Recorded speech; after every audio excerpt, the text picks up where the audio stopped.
I couldn't walk for years. Then I ran a marathon. What if the thing you thought would never happen actually did? At 16, I was in a car accident that crushed my spine.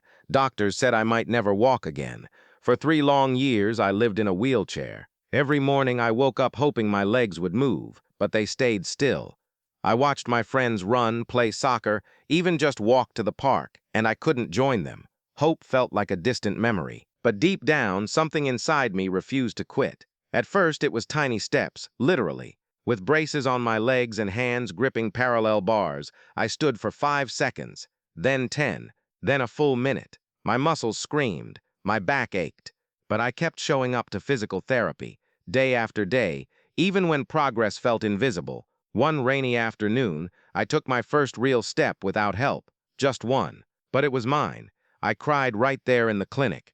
My therapist hugged me and whispered, "This is just the beginning." Over the next year, I walked short distances, first across my bedroom, then down the hallway, then around the block. My legs were weak, but my will was strong. I started swimming to build strength, then light jogging on a treadmill. Each time I stumbled, I got back up.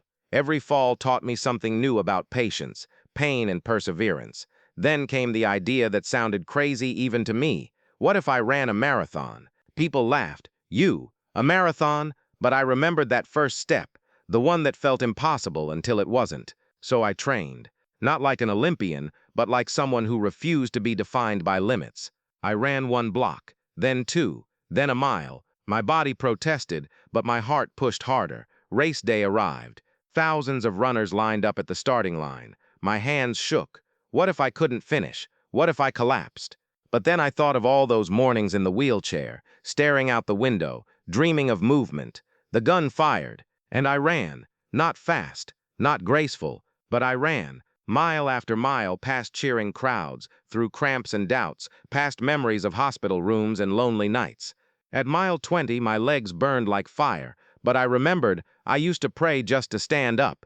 When I crossed the finish line, 26.2 miles later, I didn't win a medal, but I won something bigger, proof that broken doesn't mean finished. So here's my question for you. What's your impossible thing?